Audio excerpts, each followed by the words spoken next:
officer from the Armed Forces of the Philippines who is part of JAG's GSC.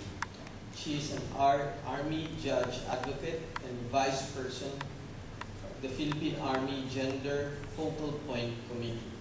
I call on stage Colonel Marian C. Alego.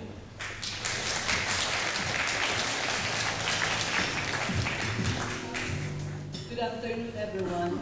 Sir, good afternoon from the Philippine National Police, our speakers, my colleagues in the Armed Forces of the Philippines, our brothers and sisters in the Philippine Coast Guard, formerly my officers in the JAGO. I see familiar faces from the JAGs and other attendees.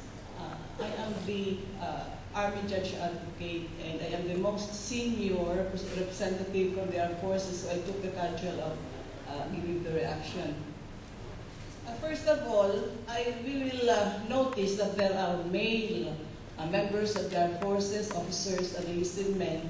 This is an indication that the AFP hierarchy does recognize the need of requiring our male counterpart in the AFP to also attend activities, even if these activities for women, perhaps to let them know and be aware that since the actors in most of the violence, in most of the human rights violations are men, siguro para maintindihan ninyo at ma-share ninyo sa inyong kapwa sundalo na para for the prevention of human rights violations in particular. Anyway, in the Armed Forces of the Philippines, we have been able to conduct GAD-related activities such as seminars and workshops. For 3 years now, the JHQ has been very active in putting into action GAD-related activities, and I am lucky that I was once a representative in the formulation of the IRR for the Magna Carta of Women, and I hope our outputs, I have not seen the product of the IRR, but we were able to contribute several, especially for the women in the military. And I saw one slide regarding abandonment of women in the Cordilleras. I would like to tell everybody, especially ma'am, that as far as the AFP is concerned, being the Army Judge Advocate, very particular ako sa mga kaso ng abandonment at saka non-support na ang karamihan ng mga violators ay mga isundalo. Basta na lang iiwanan yung mga babae doon sa kanilang units at alam natin na magiging liability ng society ang mga anak. So very particular ako, minsan pa-retire na talaga hinahabol ko para magbigyan ng support yung mga iniwan ng mga babae na anakan, pati na rin yung bata.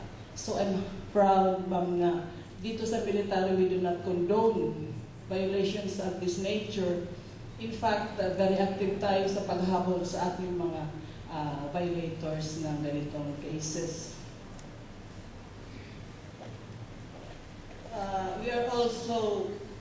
We have enhanced the military justice system.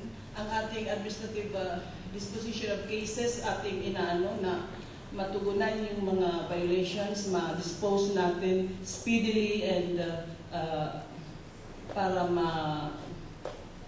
ma-correct at to make responsible or accountable those persons who violated our regulations and the law. Dito naman sa court-martial cases at saka sa Efficiency and Separation Board, ano din tayo, especially yung violations against women. Although we have very rare case, I have not come across a rape case in the military. Hindi ko lang alam kung hindi lang nare-report. Pero if there are complaints for violation of human rights of women, especially may mga harassment cases, binibigyan namin ng priority na maimbestigahan and then ma-expose ito at makapag-impose kami ng appropriate sanctions against the violator.